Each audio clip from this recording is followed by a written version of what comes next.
If you want to really make change in your life and you want to guarantee the results that you're going to see with these goals that you have set out for 2026, you need to remember that the environment is going to dictate your results.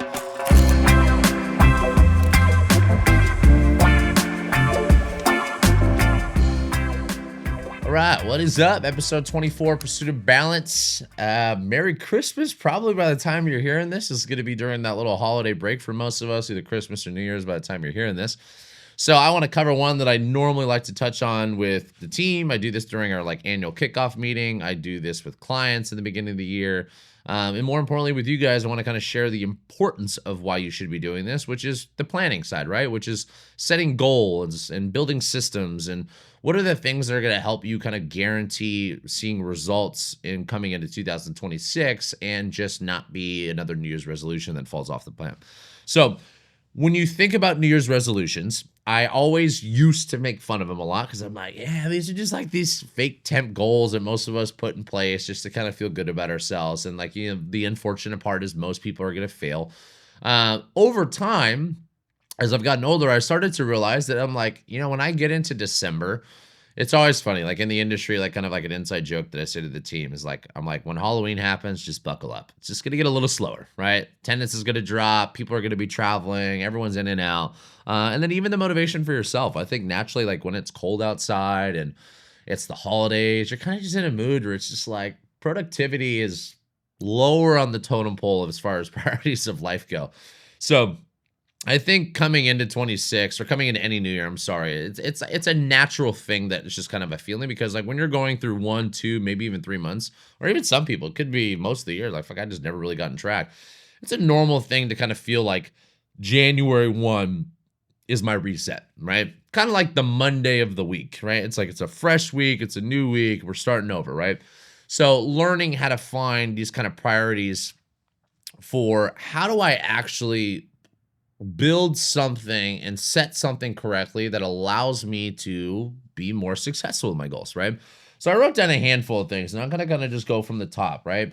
Number one thing, and I love touching on this because I touch on this all the time, is this called SMART goals, right? Which is basically just an acronym for specific, measurable, attainable, relevant, and then time-bound, right? So when you think about creating goals, no matter what the goal is for you, right, you need to remember that goal setting is a huge part because if you're not having a target in place, you're just going out. You're just doing things, right? And that's a great way for you to just fall off track because more importantly, you're not really on a track to begin with. So I think having goals and having targets, micro and macro, is one of the most important things that you guys can do for yourself and the success that you have, right? And I want you guys to think when you guys are writing down all your goals for 2026, if you're going through any of this planning, write them all, right? Write your health goals, write your relationship goals, write your financial goals, whatever you want to do, right? So let's go over them, just kind of go over that acronym one more time. So number one, it needs to be specific. I don't want to just say, hey, 2026, I want to lose weight.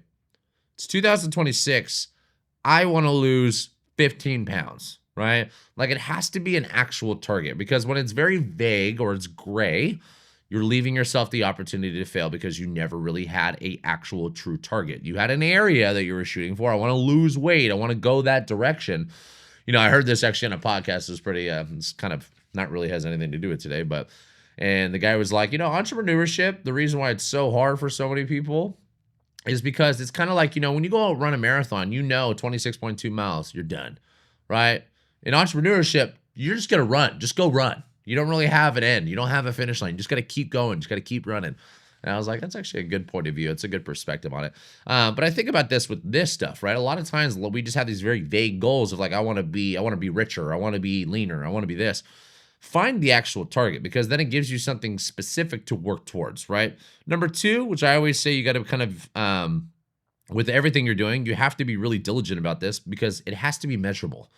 Right? Once it's specific, it then needs to become measurable, right? Measurable being, hey, I want to lose 12 pounds. Okay, is how do I track this? Weighing myself in, doing an in-body, taking pictures, whatever that might be, right? Or, hey, I want to improve my running, right? So hey, I'm going to track my miles per minute, or I'm going to track my heart rate in the zone of training that I was in. Hey, I want to improve my finances and start saving more. Okay, I'm going to look at my P&Ls or whatever, the amount of money that I made and the amount of money I spend. So something that you can kind of measure along the way, because measuring it is going to create awareness. That awareness hopefully is going to lead to execution, and allow you to kind of manipulate along the way to like learn what changes need to be made if there's anything that needs to be made. If you're measuring and things are going the right direction, great. You're going to have extra motivation to work with. If you're measuring and things aren't changing, those are going to be things that you need to execute on changing, right? Attainable. This is always the one that I say is probably there's probably a little subjective, but I think like it needs to be attainable, but it also needs to be borderline unrealistic, right? And I think about that is if you look at this in two different frames, right? If you look at this in the macro, it should feel almost unrealistic. I think like Grant Cardone talks about this a lot in his 10x rule book, which is like most people where they screw up is they just set too small of goals, right? When you think about really, really successful people, their goals sound crazy to most people, right? And you don't need to have these crazy goals. Like if that's not something, I think the most important thing is finding alignment for what's truly valuable to you. But if you want to find a really, really big target, or you want to set goals, you need to find the borderline, but kind of like, okay, like this borderline, like if it doesn't feel attainable at all, it generally is going to be an easy way to quit because you feel so defeated so quickly. But in the micro, you need to find attainable goals. Like it might say like for someone that's like, oh, I want to lose 100 pounds. That might feel unrealistic to somebody, right? In the beginning. But if I say, hey, we're going to lose 2 pounds a week for the next 50 weeks, that is a little bit more digestible, right? So find the balance when you're going through that. Relative as R for the smart is just like you got to find things that are important to you, right? Like a lot of times people are like, oh, I want to make $10 million, right? I want to be worth $10 million. And it's like, okay, well, how relative is to what that is with your goal? Or, hey, I want to run a 5-minute mile, right? When they don't really care about running, right? So like, obviously it sounds straightforward, but you need to find things relative to your interests and relative to your alignment for life. And then the last one's time bound. I think like obviously having kind of a deadline for most of us forces to get things done. You know, for me, it's like I'm naturally just a procrastinator. So if I don't have a deadline on when I need to get things done, so it's like, for example, last night before shooting this podcast, as I was putting kind of notes together, I was like, oh, fuck. I was telling my wife, I was like, I haven't really done that much podcast prep. Like, not forgot, but like, I was like, just haven't, I gone through all day without dedicating time. But I woke up this morning at 6 o'clock in the morning, and for 2 hours, I just started working on show notes, working on kind of topic ideas. So I think having a deadline and having an appointment or having a time-bound goal allows you to work with a time frame in mind, right? Which is going to force some level of urgency, which I think is where also most of us get stuck, is because like if there is no urgency, there's no need for your body to take action, right? So make it specific, make it measurable, make it attainable, borderline, make it relative to what's important to you right now, and then most importantly, make it time bound. Okay. So, kind of following up from that, I always say time to reflect on why these things are important first. Alignment equals fulfillment. So, when it comes to goal setting, I think, you know, a really important thing when you guys are sitting down, journaling them, writing them on a whiteboard, talking to somebody, talking to your partner, your family, your friends, your coworkers about your goals, you want to make sure that they're in alignment for you. If you're doing things for other people, if you're doing things to fancy your ego, if you're doing things outside of yourself, it tends to unfortunately dwindle and burn out pretty quickly, right? And it's not as fulfilling, right? Like, because it's an extrinsic motivation. And don't get me wrong, I'm a big believer that you should leverage both. You want to be intrinsically motivated, but it's also nice to extrinsically motivate yourself.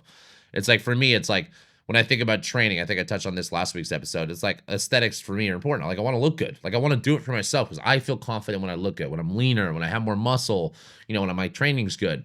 But I also I want my wife to think that I look good, right? I want my clients to think that I take care of my health because I own a gym and I do this for a living. You know, it's like I do it for internal and external, so there's nothing wrong with that. But the most important thing and the best goal that you can set for yourself is when it's in alignment. I think this is where, unfortunately, a lot of people become stressed, anxious, depressed, is when they're out of alignment. Like they're not doing things for themselves. They're at a job they don't like. They're in a relationship maybe that's not right for them. They're setting goals that maybe just don't seem realistic for them. So find alignment, because alignment will equal fulfillment, right? Okay, so the next thing I want to touch on in order for you to kind of guarantee your results for the goals is, number one, we need to set the goal. We need to reflect on the goal. And when you even come back to the reflection real quick, when you look at the reflection, look at the history. Look at goals maybe that you set in the past. Look at things that you've been successful with and accomplished. Look at things that maybe you have not been successful with and not accomplished, and why. Learn from the history. History is one of the best data points that we have because it's going to show us the pain points of what worked, what didn't, and more importantly, like emotionally, what keeps coming back to you, what keeps weighing on your heart, because that is going to have some level of desire on what is important to you too, right? So this would be the part that I think is the most important thing to guarantee the results. I think a lot of us, when we think about like setting goals and putting targets in place, honestly, is an easier part, right? Fulfilling that and executing on that is where most of us fail. And it's like, why? Do I not have the knowledge or education to get you from point A to point B, whatever you're doing? Do you not have the right structure in place? Are you not accountable enough to maybe the plan that you have in place or the goal? Or are you just someone that's always losing motivation, right? And then you're falling off track, which is in relationship to accountability. So next one that I put is build your accountability systems. This for me is probably the thing that I touch on the most when I'm talking to a new client. And this is probably the thing that I would touch on the most when I'm how I build the company, how I work with myself with my goals, is like I need to put things in place and systems in place. I love this goal or this thing, and this is kind of going to come back to building system. We don't rise to our goals, right? We fall to our standards and systems. I love this quote, right? A lot of times we think we're going to put goals like, okay, I want to make X amount of money, or I want to be this strong, or I want to run a minute this, I want to complete my marathon in this time. We don't rise those goals most of the time, almost all the time. We fall to the standards and systems that we have in place. Meaning the standard is the identity shift that you have, right? Is the identity that you carry about who you are. The systems are all the things that you have in place that are going to allow you to be accountable to the outcome, right? If you just put outcome as the thing and try to build your identity that way, they are bidirectional. They do influence each other. But what I really want is I want to see some more identity change in the front, but that comes from having good systems in place too. So let's start with number one. Number one, partners, right? Working out with your husband, your wife, your boyfriend, your girlfriend, working out with your friends, working out with your family, your kids, your parents, working out with coworkers, whatever it might be. When you can have a group of like-minded people doing it with you, either one or multiple, you're increasing your chances of accountability, right? When I say, hey, I'm going to go run by myself on Saturday, there's a level of accountability because I created a time and I created an appointment for it in my head. But it's still easy for me to wake up and be like, I don't feel like doing it. Now, if I say, hey, I'm going to go run with somebody at 9 a.m., or I'm going to go run with a group, or I have a class at 9, you're going to increase the level of accountability that's being provided because now, psychologically, you've committed yourself to somebody else outside of yourself. So having other things or other people allows you to create more accountability because you're investing into someone else's. You're putting your word out there. And then the second part, which I think is the most important part, is it's also more fun. Doing things alone for a long period of time is a very lonely life. Don't get me wrong. I'm someone that likes my independence. I like kind of being alone in certain things. Like I like working out alone. There's a lot of things I do like doing alone, but I don't like doing everything alone. I could never work by myself. I could never live by myself. Like I can never just like go out by myself. Like I'm someone that like I like to be surrounded by people. I like to be surrounded by like-minded people. So it makes it more enjoyable, but more importantly, it's going to increase the adherence and compliance, which is what we're looking for as far as accountability. Second thing is investing money into your goals. I remember this conversation. I forget who this with, and this is right when we opened up Mountain View, so about 2 years ago. And she was doing an assessment with one of the other coaches, and I walked in just to do something in the gym. She goes, hey, I love your podcast. I was just listening to it. She goes, I disagree with the money part, but yeah, I love everything else. And I was like, what money part? And then I was like, then she was expanding on it. I was like, oh, the investing into your goal part. And I was like, well, to each their own. But for me, in my opinion, I've always taken things more serious when I pay for it. Like I tell this story about my chiropractor. I'm going through it right now with kind of like that mentorship that I signed up on the real estate side. Like if I want to take something really, really serious, I need to invest money into it, right? And even like this nutrition challenge that's coming up in a couple weeks, which you guys obviously by now have probably heard about in the gym, if you remember. I like to do the bet on yourself model. Like last year or 2 years ago when I did it, it was like $250 and you get your money back. So it's like, you have to bring me cash because I think cash felt more tangible versus just like Venmoing me money. I said, bring cash. I'm going to hold the cash. And then once you complete the challenge, if you do, you get your money back. So you're betting on yourself. Why I love that kind of approach is psychologically, it forces you to take things more serious because now I have something to lose, right? Now I'm invested. I worked X amount of hours to acquire this much money. I'm going to put my money where my mouth is. So now, inherently, psychologically, without even you knowing, you are unconsciously going to take that thing more serious because you have invested something tangible, right? It doesn't always need to be money. Investing time, investing energy, investing resources. But the more invested you are into something, the higher level of compliance and the higher likelihood of achievement on that goal is going to be, right? So investing into your goals is one of the best things that I can tell you guys, right? Because it's like, for me, it's always been the thing that kind of was like a high leverage item because I just forced myself to take it serious. I always tell people, it's like, if I give you a free PDF on the work, I put the workouts on YouTube for free. Same things that people are paying a few $100 a month for, it's on YouTube for free. You can go to City Sports 24-hour fitness, pay $30 a month and go do it alone.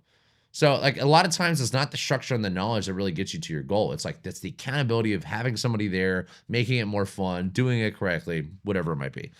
Third one is we got to build systems, right? So building systems is like you got to find ways once you kind of break things down into more moving parts, like, where you are, where you want to be. How do I reverse engineer this goal? What are the systems that I need to do to put in place?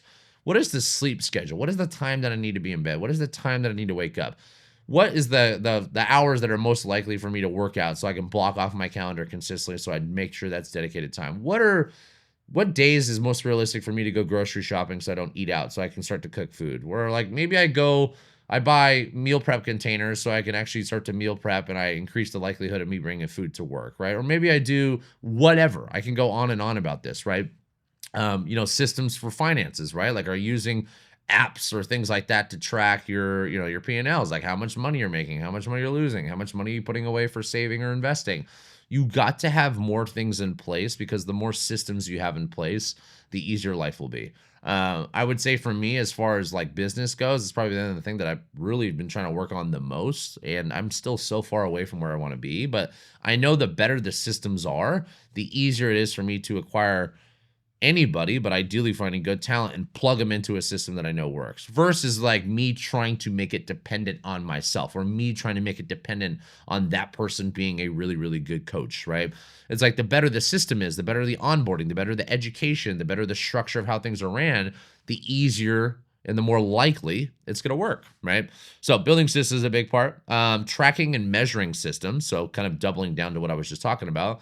Tracking and measuring is part of the goal setting part of it, but it's also the most important thing for accountability because going through the motions, going through work, going through whatever it might be, but not having something to measure or not having something to track along the way is a great way for you to possibly lose motivation because you have no idea if it's working or not.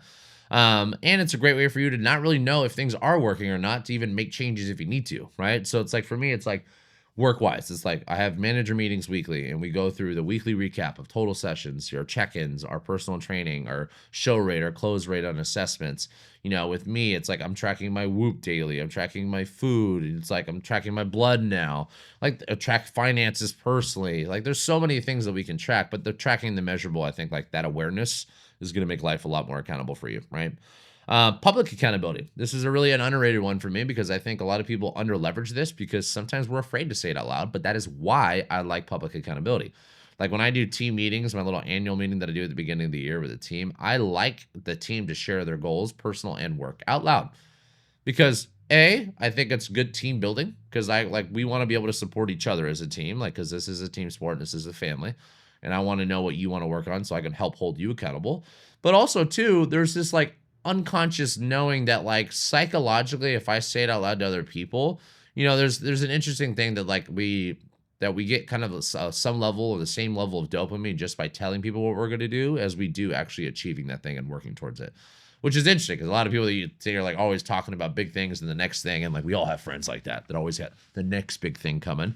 But public accountability is like, hey, put it on social media. Like one of the things that I say a lot during the nutrition challenge is like, hey, I want you guys to tag me in your story, right? Like when you're doing your walk, when you're doing your run, when you're doing your meal prep, tag me, right? Like put it like tag Mr. Fun Life, tag Functional Lifestyles because it's going to publicly hold you accountable. And B, as a coach, selfishly allows me to know that you're actually doing the thing, right? So it allows me to even be another level of accountability. I'm like, hey, I didn't see any posts last week. What's going on? So I can use it as, even when I'm not face to face with somebody, I can still use it as a tool that allows me to become, their kind of source of accountability as well. Rewards and milestones, right? Working to work for the love of work or for the love of the process, even though I preach it more than a lot of things in life, I think most of us, we need to have some type of reward. We need to have some milestone. You need to understand that just like work requires recovery, I think outcomes require kind of the balancing act of the rewards and the milestones along the way. So this is why it's important when you are setting your goals for yourself to set the big macro, like what is something maybe big I'm working towards? It doesn't matter if it's your health, your fitness, your whatever, right? It could be a 1-year goal. It could be a 5, 10-year goal, right? It could be whatever it is. But then break that up as you reverse engineer it into these little micro, like digestible goals, because that's going to give you little milestones that, once again, you're measuring against the way. And those milestones are rewarding for us. But also, too, it's like, hey, when I save X amount of dollars, or when I invest X amount of dollars into whatever I'm investing in, once I get to that point, we're going on a vacation, right?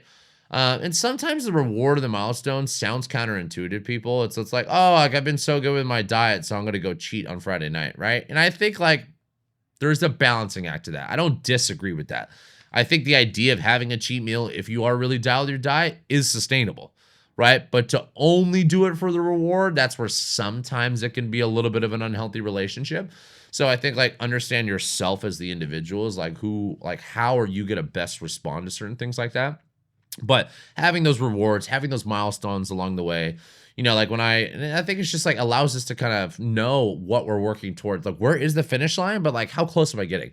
Like when I fly, like when I go anywhere, I like to look at the little GPS tracker. I'm like, how fucking close are we? Right? When I'm on a run, I'm like, okay, all right, we're a mile and a half in, right? We got 3.5 more to go, whatever it is. Right? I think like those little milestones is kind of nice to see those mile markers along the way, because A, it shows you the progress you're making, but B, allows you to kind of know how close or how far maybe you are from something as well. Last one, which is kind of going to lead me into like, this is be 2 parts, but professional help. I mean, at the end of the day, this is kind of coming back to the investing into yourself part, but like getting professional help, so many people underutilize this because so many of us, I think, try to think that we have the ability to do it alone. And professional help doesn't matter if I'm going to go get a therapist because I'm working on something mentally or a relationship. Doesn't matter if I'm going to go get a trainer. I'm going to go get a nutritionist. I'm going to go get a longevity functional medicine doctor. I'm going to go get an accountant. I'm going to go get a financial planner. Go outsource financial or professional help, because professional help is going to streamline. Because think about it this way. This is one thing I say to a lot of new clients is like, for me, it's like I've been doing this for 17 years. And the client comes in, doesn't matter their age. If they haven't done it ever or haven't done it a very long time, I'm taking 17 years of experience professionally. Like I'm not just doing it myself. I'm doing it with thousands of other people. I can streamline and fast track where you're trying to get, because I'm going to know the obstacles you're going to run into. I'm going to know the things that maybe are unknown to you right now that are known to me. So it allows us to kind of just be faster with how we approach it. But then also, too, it comes back to kind of doubling down of like having professional help is going to be another layer of accountability, because A, I'm paying for it. B, I'm making an appointment with this person. And naturally, I'm going to get a lot more education faster than anything, right? So hiring professionals, this could be coaches, this could be teachers, these could be mentors, these could be planners, these could be advisors, these could be consultants. Depends on what the goal is, right? Okay, next one. Environment is greater than motivation. If you want to really make change in your life and you want to guarantee the results that you're going to see with these goals that you have set out for 2026, you need to remember that the environment is going to dictate your results. We see this all the time in habit building. Atomic Habits talk about this. High Performance Habits talk about this. Like any book around habit formation, they talk about 2 big things. The second one I'll touch on in a second, but one of them being environment. It's like, hey, if I want to stop eating shitty food and I want to start to clean up my diet, well, yeah, I should probably go to the grocery store. Yeah, I should go through my entire pantry and fridge, and I have to throw all the shit out. Get it out, right? Because if it's in the house, temptation is going to eventually be something you're going to fall to. It's impossible to fight willpower 24/7. Like, it's really, like, you have to be a freaking unicorn to be able to do that. So we want to set up the environment to be complementary to what you're trying to achieve. So if I'm trying to really achieve optimal diet or better nutrition, the first thing you should do before you even go grocery shopping, number 1, clean out everything. throw the tortilla chips away, throw all the stupid Halloween candy and Christmas crap that people give us that we should stop giving each other. Get all the crap out, whatever that is. Not to say you should never have it. There's balance, right? But if I were to take a fresh start, just get it out, because the more I can remove temptation, like James Clear in Atomic Habits, he talks about this really well. It's like, hey, if you want to create a new habit, you want to make it really easy to do. And if you want to remove a current habit, you have to make it really hard to execute on. If I have wine in the house and I have wine in the pantry, or if I have wine in a glass by the time I get home, the chance of me saying no to that is slim to none. If I don't have any wine in the house and I get home and I'm like, fuck, I have to go to the grocery store to go get it, that's one extra hurdle. It makes it a little bit harder. It's not a guarantee, but it's just like, it's a likelihood of like, okay, there's going to be a couple days where I'm probably just not going to have any wine. So those systems and those environment changes are going to be a big thing. Like we always heard like the typical story of, oh, you want to go running, like, or you want to go work out after work, bring your workout clothes to work. Like, don't go home and get it, because what happens? We go home, we sit on the couch, well, fuck, this sounds way better. It's like, no, we want to set up the environment to be complementary to what you're trying to achieve. Do not rely on motivation. Motivation is good to have, intrinsically, extrinsically, but the environment change that you're going to make and create is going to be the thing that's going to set you up for success, right? So that's the people that you're surrounding yourself by, right? That's going to the gym, that's bringing your stuff to work, whatever it might be, right? Next one, which is kind of the second part of what I was touching on, which is the identity shift. It all starts with the belief. The most important thing is, like, when you think about the outcomes, the process, and the identity, a lot of times we're doing that backwards. We're putting outcomes in place. We're starting to go through the process of working on it, and we're hoping that an identity change happens, right? You want to do it the opposite. The first thing that you need to do is you need to understand that if I want to lose 25 pounds of body weight, I want to build muscle, I want to be someone that's better with my exercise, I want to be good at my runs, you're going to put all the things that we talked about already in a plan, in an order, break it down, reverse engineer it. But the first thing you need to do is you need to have the identity change happen. And that comes from, yes, a little words of affirmation, and more importantly, the evidence to back it up. So it's not like, hey, you got to go identity first. Once that's completely changed, then take action on the process. It's like, no, all of them are going to happen, but also all of them influence each other in each direction. So yes, having results, having evidence, having kind of like, things on paper, tangible to show you that it's actually working are the things that help influence identity the most. But don't wait for that to happen. Start to make that happen, right? You need to first convince yourself that it's possible, right? I always and I think about this like in another light, but like the identity shift, like some of the greatest of all times in sports, like Michael Jordan was probably one of my favorite athletes ever to watch. As a kid, was like just one of the, it was like always like why I like the colors red and black, Chicago Bulls, right? Why I always love the number 23, I'm like Michael Jordan. And I always loved this. And he touched on this in his documentary that came out of the pandemic. He's like, sometimes I would have to make up a story about someone I was playing or a team I was playing to get myself motivated and more competitive. Like, it doesn't matter if they were talking shit about me, talking shit about my family, talking shit about my team. Even if it wasn't real, he would make that up in his head. And I love that. Tom Brady was the same shit. It was like, I loved that mindset of like, you really, like the way how competitive they would get and the stories that they would make up, like to create an identity of, I am going to quote unquote kill this person in this game, right? Like that level of success comes from having just such a convicting story around their identity of why they are successful. Right? Like the most successful people in business, the most successful people in sports, the most successful people in life, they believe that they're going to accomplish the thing that they're set out to do. So you need to remember that it's like, okay, as someone that exercises, that's someone that is, 10% body fat, do they skip workouts every week? No. Right? Because that's not the identity that I would carry. It's like, I don't skip works. There's going to be days you're not motivated. There's going to be days you're tired. There's going to be days you're stressed. I had that plenty of the time. Honestly, it tends to fall on these podcast shooting days because I have to wake up earlier than normal and I lose some sleep. So am I going to skip completely and give up on willpower, or am I going to hold this identity and say, let's just do a little bit of something, and hopefully I can kind of build, a little bit of heat in my fire right now so I can eventually get going. Some motivation will come. But the identity change is such a big piece of that, right? So just remember that. Eliminate low value behaviors. So doom scrolling, drinking, smoking, toxic friends, anything that's a waste of your time. Because when you think about low value behaviors, which is going to kind of lead me into the next part, you want to find ways to, from a time management perspective, if you want to accomplish anything great in life, right? Like being lean or building muscle or being happy or reducing stress or making more money or having a better relationship at home or being a better parent, whatever it is, you need to eliminate all the other shit that's going to drain you, right? Because that kind of, I'll just touch on the last part. The next one was just manage energy, not just time. So low value behaviors create an environment of being busy or occupied and not having time to do these things, right? When in reality, all you're doing is just draining the battery. And then eventually, when you go try to do something, you just have less energy to do so, right? You don't have as much willpower.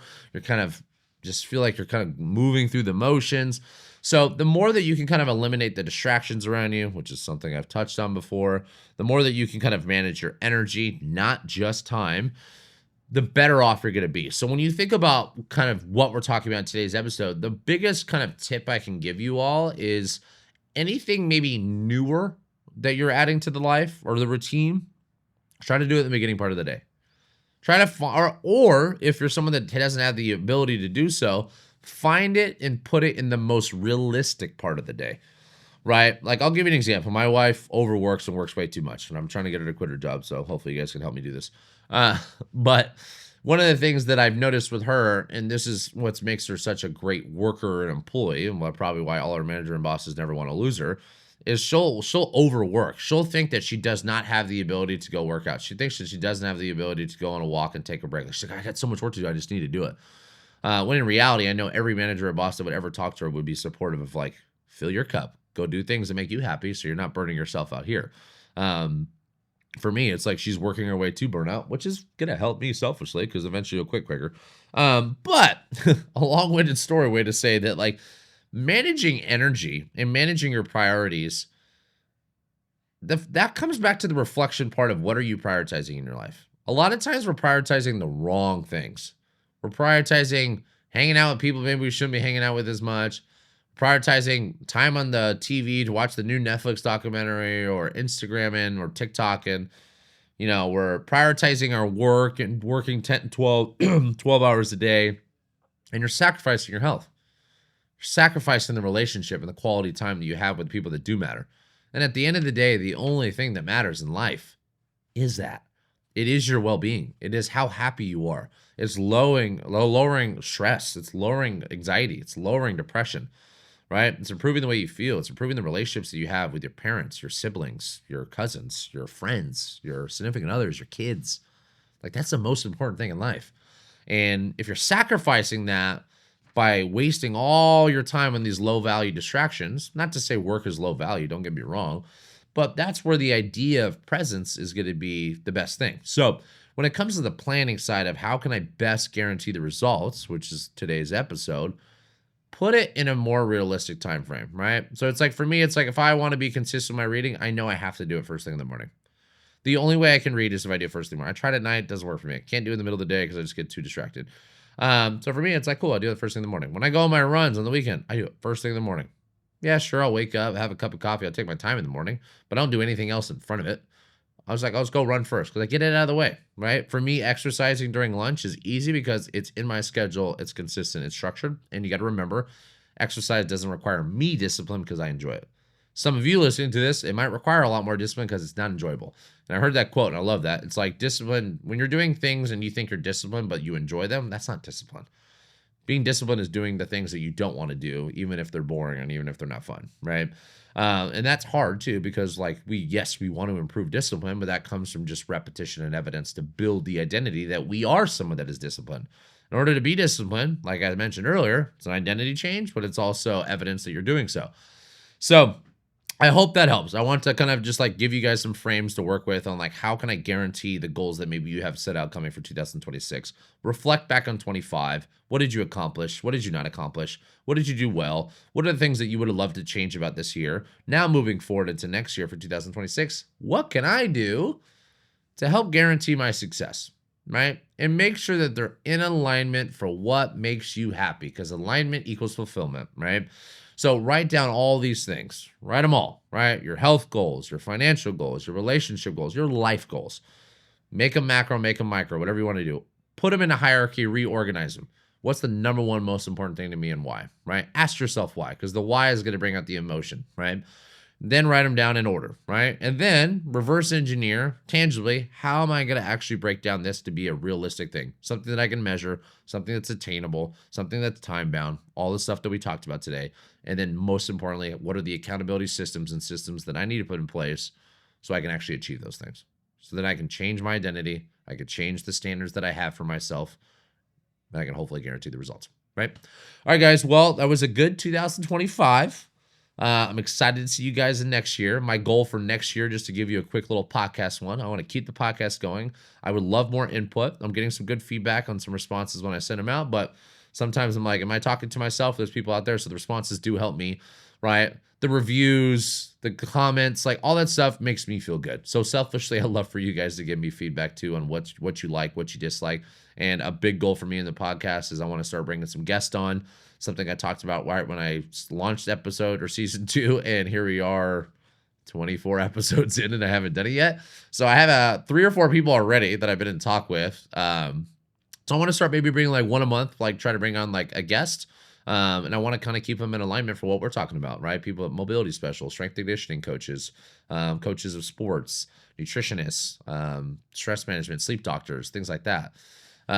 All those things, therapists, whatever it might be, and people that are aligned, business people. I would love to talk about business, obviously. So all those things is going to be kind of a big goal for me in 2026. But most importantly, enjoy the holidays that you guys have. Enjoy the time off. Enjoy the accomplishments that you've made in 2025, and looking forward to 2026 and what we can all do together. See you guys.